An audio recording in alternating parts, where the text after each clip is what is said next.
नमस्कार दोस्तों, welcome to value addition. दोस्तों, वैल्यू एडिशन में आज जो डिस्कशन मैं आपके सामने लाया हूं, ये रिलेट करता है सीनियर सिटीजन्स के रेलवे में दिए जाने कंसेशन के ऊपर। दोस्तों, जैसे कि आपको पता होगा, 2020 के पहले यानी कि कोरोना आने के पहले रेलवे में सीनियर सिटीजन्स को कंसेशन दिया जाता था। मतलब कि दोस्तों, अगर आप सीनियर सिटीजन्स हैं और रेलवे में ट्रैवल कर रहे हैं और आप किसी भी क्लास में ट्रैवल कर रहे हैं, मतलब कि आप स्लीपर में ट्रैवल कर रहे हैं, थर्ड एसी में ट्रैवल कर रहे हैं, सेकंड एसी में ट्रैवल कर रहे हैं, तो हर क्लास में आपको कंसेशन दिया जाता था। अब दोस्तों, यहां पर सीनियर सिटीजन की जो डेफिनेशन थी वो मर्दों के लिए 60 साल की उम्र के लोगों के लिए थी और औरतों के लिए 58 ईयर्स के ऊपर की थी। मतलब कि अगर आप मर्द हैं और आप 60 साल से ऊपर है तो आप सीनियर सिटीजन माने जाते थे, और अगर आप औरत है और आप 58 ईयर्स के ऊपर है तो आप सीनियर सिटीजन कंसिडर किए जाते थे। और दोस्तों, यहां जो जेंट सीनियर सिटीजन थे उनको जो कंसेशन दिया जाता था वो था तकरीबन 40% का, और जो लेडी सीनियर सिटीजन थे उनको जो कंसेशन दिया जाता था वो था तकरीबन 50% का।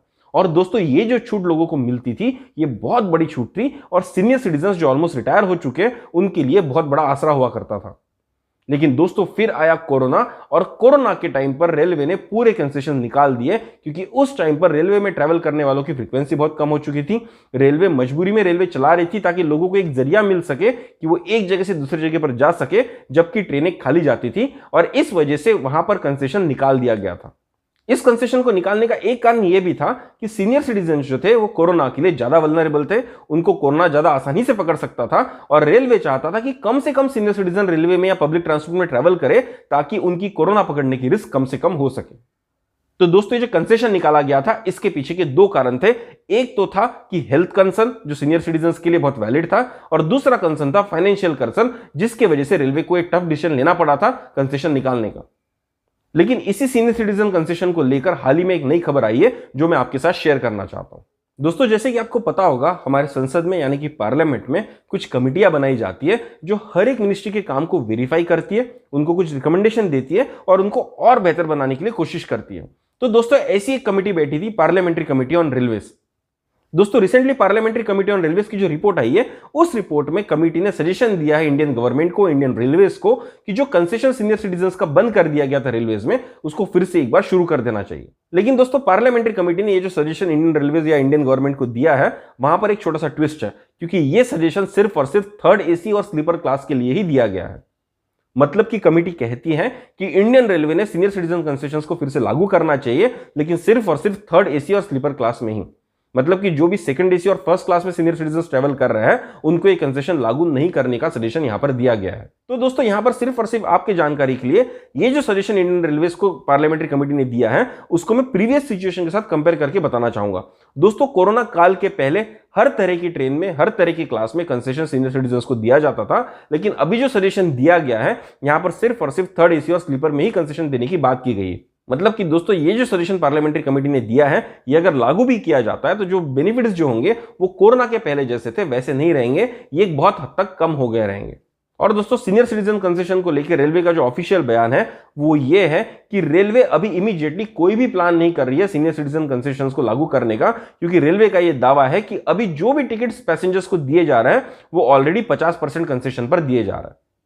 तो दोस्तों, यहां पर रेलवे कोई नई बात नहीं कर रहा है, क्योंकि कोरोना के पहले भी जब ट्रेन चलती थी तब भी 40 से 50% डिस्काउंट पे ही रेलवे की टिकट्स लोगों को मिलती थी। जो एक्चुअल कॉस्ट रेलवे बेयर करता है एक पैसेंजर को एक जगह से दूसरे जाने के लिए, उसके 50% कॉस्ट पर ही रेलवे लोगों को देता था, क्योंकि ये वेलफेयर स्कीम है जनता के लिए।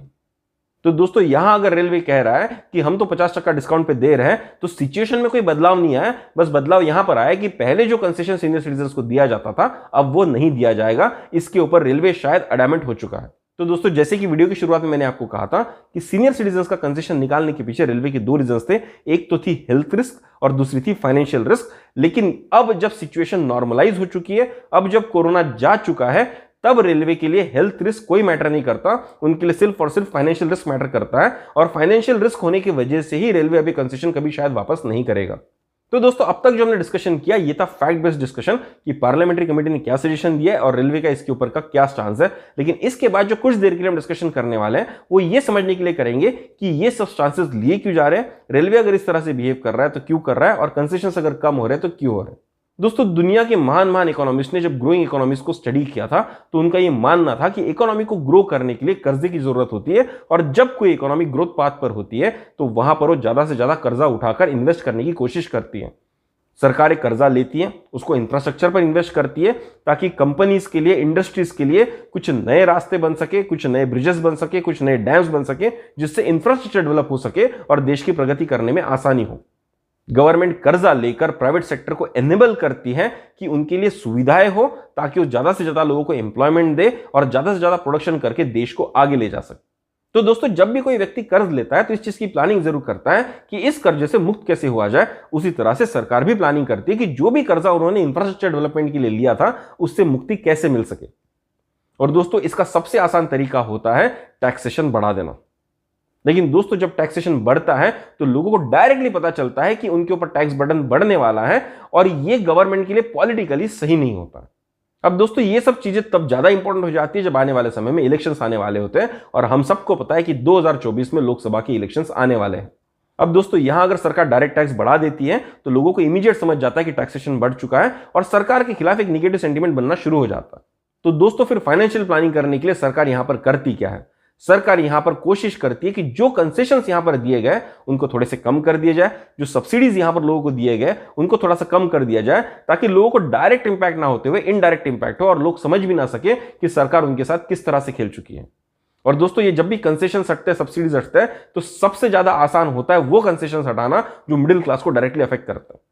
दोस्तों, आप सबको पता है कि इलेक्शन में पॉलिटिकल फंडिंग का कितना इंपॉर्टेंस होता है और ये वही अपर क्लास है जो इनके इलेक्शन रैलीज को फंड करता है। अगर कोई इंडस्ट्रियल सेक्टर सरकार को पॉलिटिकली मदद नहीं भी कर रहा है फिर भी सरकार के लिए बहुत इंपॉर्टेंट होता है, क्योंकि इंडस्ट्री जब ग्रो करती है तो इकोनॉमी ग्रो करती है और इकोनॉमी जब ग्रो करती है तो सरकार की परफॉर्मेंस सबको दिखने लगती है। तो दोस्तों, आप देखिएगा, चाहे कोई भी सिचुएशन आ जाए, अपर क्लास को जनरली हार्म नहीं पहुंचाया जाता है। वही अगर आप लोअर क्लास की बात करें तो लोअर क्लास सरकार के लिए वोट बैंक होता है और वोट बैंक की सब्सिडी कट करने का रिस्क कोई भी सरकार कहीं पर भी नहीं उठा सकती है। चाहे वो स्टेट गवर्नमेंट हो, चाहे वो सेंट्रल गवर्नमेंट हो, सरकार की कोशिश हमेशा यही रहेगी कि लोअर क्लास को ज्यादा से ज्यादा फैसिलिटीज दी जाए, ज्यादा से ज्यादा सब्सिडीज दी जाए, ताकि उनके वोट बैंक को कोई भी हानि ना पहुंचे। अब दोस्तों, इन सब के बीच में फंस जाता है मिडिल क्लास, क्योंकि मिडिल क्लास के साथ में कुछ भी किया जाए, सरकार को यह बात पता है कि मिडिल क्लास उसके बारे में कभी कुछ ऑब्जेक्ट नहीं करेगा, और अगर ऑब्जेक्ट करेगा भी तो मिडिल क्लास इस तरह से देश में फैला हुआ है कि कभी एकजुट होकर सरकार के खिलाफ कोई एक्शन कभी ले नहीं पाएगा। तो दोस्तों, इसीलिए आप अक्सर देखा करेंगे जब भी कोई टैक्सेशन बढ़ने की बात आती है या कोई टैक्स कंसेशन निकालने की बात आती है, वो ज्यादा से ज्यादा अफेक्ट करती है मिडिल क्लास को। अगर एग्जांपल के तौर पर बताना चाहूं, रिसेंटली गवर्नमेंट ऑफ इंडिया ने डेट म्यूचुअल फंड्स के ऊपर से इंडेक्सेशन बेनिफिट्स को निकाल दिया गया। मतलब अगर आप डेट म्यूचुअल फंड में इन्वेस्ट करेंगे तो आपके ऊपर टैक्सेशन अब ज्यादा लगेगा। अब दोस्तों, म्यूचुअल फंड में इन्वेस्ट कौन करता है? टाटा अंबानी तो उसमें इन्वेस्ट नहीं करते, बड़े इंडस्ट्रियल क्लास तो उसमें इन्वेस्ट नहीं करते, क्योंकि वो तो उन फंड्स को ओन करते हैं। और दोस्तों, जो गरीब क्लास होता है वो भी उनमें इन्वेस्ट नहीं करता, इन फंड्स में इन्वेस्ट करता है एक मिडिल क्लास जो अपनी रिटायरमेंट की प्लानिंग करता है, अपने बच्चे की शादी की प्लानिंग करता है, वही इन सब इसमें इन्वेस्ट करता है। और दोस्तों, देखिए टैक्सेशन बर्डन कहां पर बढ़ाया गया, उस चीज पर जो मिडिल क्लास को अफेक्ट करता है। उसी तरह से दोस्तों, शेयर्स में अगर आप ट्रेडिंग कर रहे हैं तो रिसेंटली उसके ऊपर टैक्सेशन बढ़ाया गया। दोस्तों, अपर क्लास जो होता है वो तो कंपनीज को ओन करता है, मैक्सिमम टू मैक्सिमम शेयर्स को ओन करता है।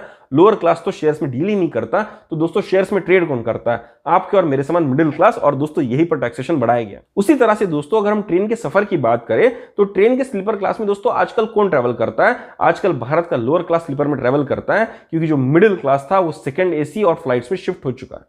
इसीलिए दोस्तों, यहां पर जो कंसेशन की बात पार्लियामेंट्री कमेटी ने रेलवे के साथ की है, वो सजेशन सिर्फ इसलिए दिया गया है कि थर्ड एसी और स्लीपर क्लास को यहां पर कंसेशन वापस दिया जाए।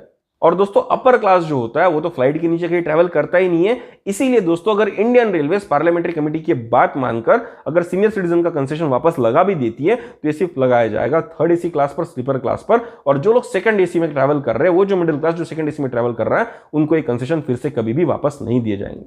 तो दोस्तों, याद रखिएगा, जब भी कोई देश ग्रो करने लगता है तो उसमें जो भी नेगेटिव इंपैक्ट छोटा मोटा आएगा वो सबसे ज्यादा अफेक्ट करेगा मिडिल क्लास को। तो दोस्तों, यहां पर ये बात नहीं है कि जब ग्रोथ आएगी तो मिडिल क्लास को अफेक्ट नहीं करेगी। डेफिनेटली मिडिल क्लास के भी इनकम लेवल्स बढ़ेंगे, डेफिनेटली मिडिल क्लास के लिए भी एम्प्लॉयमेंट जनरेट होगा, लेकिन जो भी कटौती जहां भी की जाएगी वो डेफिनेटली मिडिल क्लास के लिए ही होगी। तो दोस्तों, यहां पर ये सारी इंफॉर्मेशन जब मैं आपके साथ शेयर करता हूं तो यहां पर मेरा उद्देश्य यही होता है कि मैं आने वाले समय के लिए आपको आगाह करने की कोशिश कर रहा हूं कि आने वाला समय मिडिल क्लास के लिए सच में टफ हो सकता है।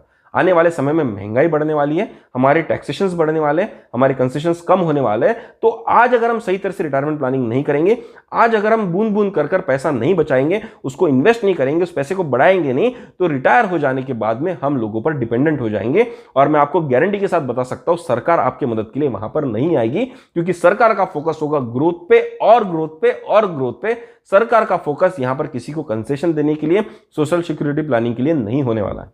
तो दोस्तों, करंट अफेयर्स की ये छोटी छोटी चीजें हमको डीपली समझने की जरूरत है कि आने वाले समय में हमारे साथ किस तरह का इंपैक्ट होने वाला है, और उस इंपैक्ट के लिए हमको खुद को तैयार करने की भी जरूरत है। तो दोस्तों, उम्मीद करता हूं ये जो इंफॉर्मेशन मैं आपके साथ शेयर कर रहा हूं, इससे आपके जिंदगी में एक छोटा सा वैल्यूएशन जरूर हुआ होगा। अगर दोस्तों आपको हमारा कंटेंट पसंद आ रहा है तो हमको कमेंट बॉक्स में कमेंट कर जरूर बताइएगा।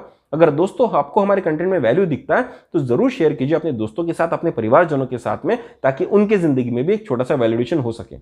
तो दोस्तों, कोशिश करते हैं अपने नजरिए को बड़ा करने का, अपने जिंदगी में नया वैल्यूएशन करने का, ताकि आने वाला समय हम बेहतरीन तरह से बना सकें। तो आइए दोस्तों, जल्दी मिलेंगे एक नई इंफॉर्मेशन के साथ में, एक नए डिस्कशन के साथ में। तब तक के लिए सब्सक्राइब कीजिए हमारा चैनल वैल्यूएशन। धन्यवाद।